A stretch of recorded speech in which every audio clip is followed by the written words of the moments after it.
Pemerintah hingga saat ini masih terus melakukan penanganan COVID-19 di tanah air. Beberapa langkah yang terus disampaikan ke masyarakat adalah penerapan protokol kesehatan 3M, yaitu memakai masker, menjaga jarak, dan mencuci tangan. Penerapan protokol kesehatan ini sangat diperlukan oleh masyarakat untuk mencegah penularan COVID-19. Selain itu, pemerintah juga meminta masyarakat untuk tidak mudik di Hari Raya Idul Fitri 1442 Hijriah. Untuk mengantisipasi peningkatan kasus COVID-19 saat perjalanan masyarakat pada arus balik Lebaran, maka screening atau penyaringan pengetatan tidak hanya dilakukan di ujung, namun sejak keberangkatannya. Dan sebagai tindak lanjut, Ketua Satgas Penanganan COVID-19 telah mengeluarkan Surat Nomor 46/05 Tahun 2021 tentang antisipasi perjalanan masyarakat pada arus balik Idul Fitri 2021. Berikut yang disampaikan Koordinator Tim Pakar dan Juru Bicara Pemerintah untuk Penanganan COVID-19, Profesor Wiku Adhisa Smito. Jika ditelaah per provinsi, bulan Februari dan Maret 2021, hanya terdapat 2 provinsi juga, yaitu Riau, Sumatera Selatan, di Pulau Sumatera, yang masuk 10 provinsi kontributor kasus tertinggi nasional. Namun ini mulai mengalami perubahan sejak Mei, yang masuk sekitar 4 provinsi, Riau, Sumatera Selatan, Sumatera Barat, dan Aceh, ke dalam 10 provinsi kontributor kasus tertinggi nasional.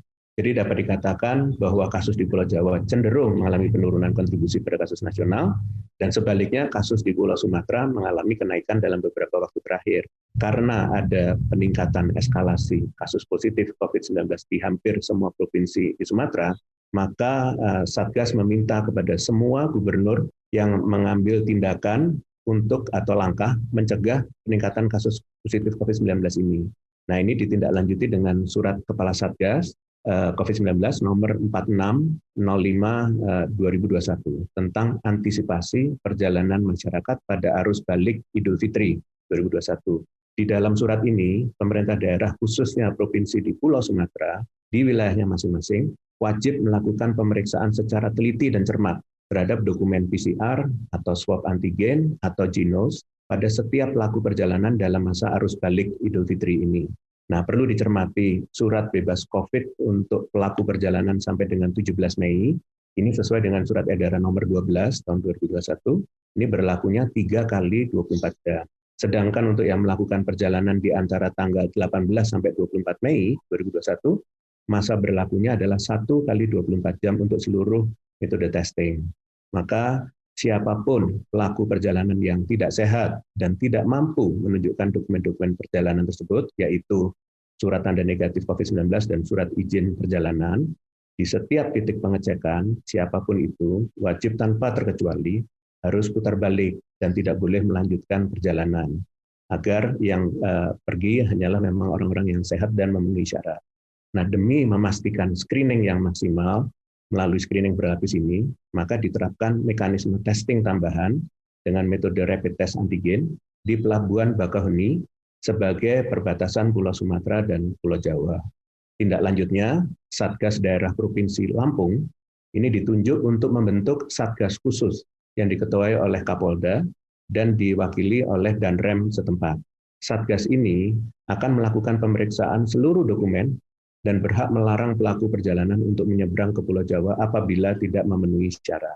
Ingat bahwa kebijakan tambahan ini adalah bentuk pencegahan sehingga perlu ditekankan bahwa pemerintah daerah memiliki andil besar untuk menyaring pelaku perjalanan sebelum melanjutkan perjalanan demi proses screeningnya juga supaya efektif.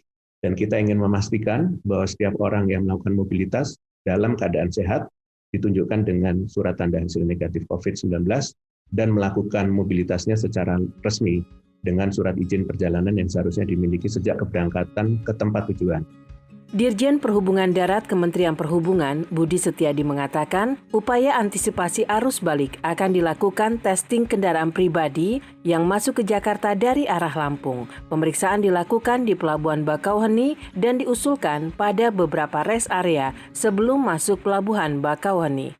Bahwa untuk melakukan testing untuk kendaraan pribadi maupun sepeda motor yang akan masuk ke Jakarta, kalau untuk yang dari arah Lampung, yang di Bakauheni itu sudah final, kita akan lakukan di sekitar Bakauheni. Namun demikian ada usulan di beberapa rest area sebelum masuk pelabuhan dermaga Bakauheni juga akan dilakukan testing. Namun demikian ini sudah menjadi kewajiban atau mandatori.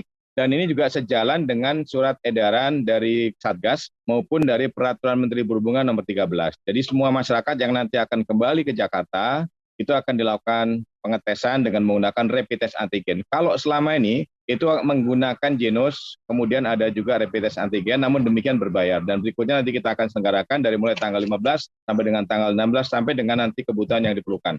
Kemudian berikutnya untuk pengguna sepeda motor dari arah Jawa Tengah, Jawa Barat yang masuk ke Jakarta, saya mengusulkan ada beberapa tempat untuk dilakukan pengetesan nantinya, yaitu yang pertama adalah di sekitar Kerawang, di Jembatan Timbang Balonggandu, jadi posisinya di sebelah kiri. Kemudian berikutnya adalah di pos Tegal Gubuk Susukan, itu juga sama dari arah Palimanan ke arah Jatibarang, juga sebelah kiri. Dan sudah diusulkan lagi, satu lagi, sekarang sedang disurvei oleh teman-teman dari Ditlantas Polda Jabar, adalah dari wilayah Indramayu ke arah Jatibarang. Dengan demikian nanti masyarakat pengguna sepeda motor yang masuk ke Jakarta, Jabodetabek, dengan menggunakan jalan nasional itu akan kena pada 3 titik yang saya sampaikan tadi. Sementara itu, Koordinator Tim Pakar dan Juru Bicara Pemerintah untuk Penanganan COVID-19, Profesor Wiku Adhisa Smito menambahkan, untuk memastikan screening yang maksimal, maka diterapkan random testing tes antigen di titik-titik yang ditentukan.